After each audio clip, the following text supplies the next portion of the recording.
Assalamualaikum warahmatullahi wabarakatuh. Perkenalkan, nama saya Halimatus Sadiah dengan NIM C1C018005 dengan dosen pengampu Pak Wirmi Eka Putra, SE MSI. Baiklah, di sini saya akan menjelaskan materi tentang Islam dan Syariah Islam. Adapun pokok bahasannya, yang pertama, makna Islam. 2. Dasar-dasar ajaran Islam. 3. Hukum Islam. 4. Klasifikasi hukum Islam. 5. Sasaran hukum Islam. Yang keenam, tujuan syariah. Yang pertama, makna Islam. Islam satu-satunya agama yang diridhoi Allah Subhanahu wa taala yang akan membimbing manusia dari jalan yang gelap gulita menuju jalan yang terang benderang.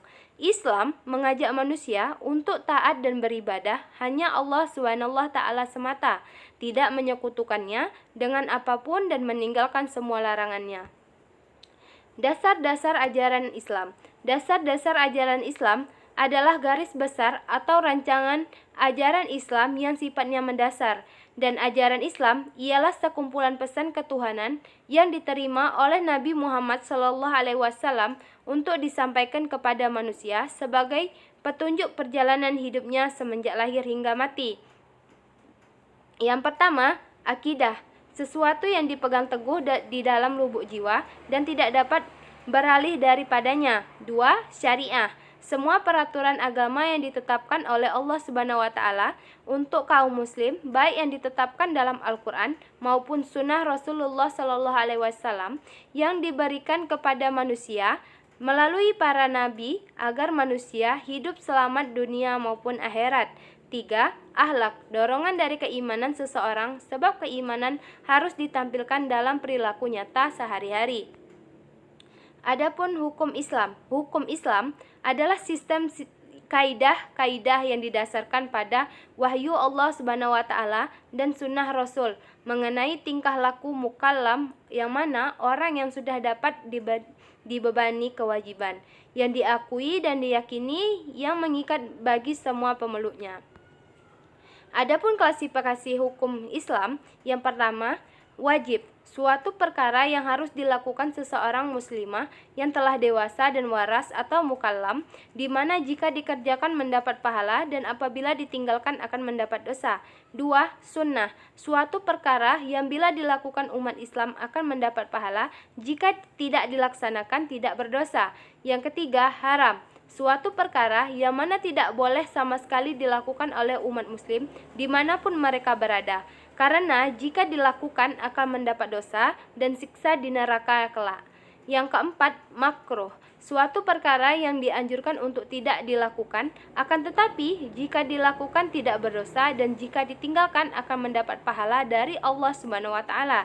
Yang terakhir itu ada mubah, perilaku yang jika dikerjakan seorang muslim mukallaf tidak akan mendapat dosa dan tidak mendapat pahala. Selanjutnya, sasaran hukum Islam. Yang pertama, penyucian jiwa.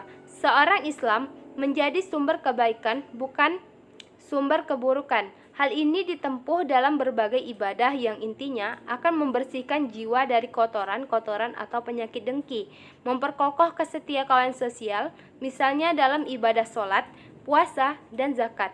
Yang kedua, menegakkan keadilan dalam masyarakat muslim maupun non-muslim.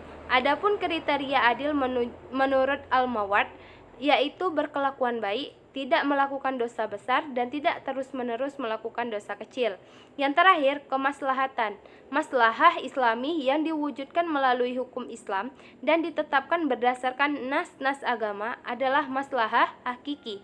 Maslahah ini mengacu kepada pemeliharaan 5 hal, yaitu memelihara agama, jiwa, akal, harta, dan kehormatan atau keturunan.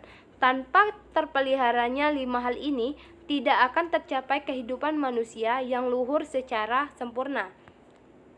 Selanjutnya, tujuan syariah.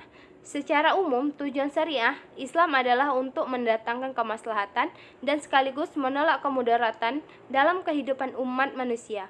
Konsep ini dikenal dengan muqasid syariah. Muqasid syariah berarti tujuan Allah dan Rasul-Nya dalam merumuskan hukum-hukum Islam. Sedangkan secara khusus, tujuan syariah Islam ialah sebagai berikut. Pertama, memelihara agama. 2. Melindungi jiwa.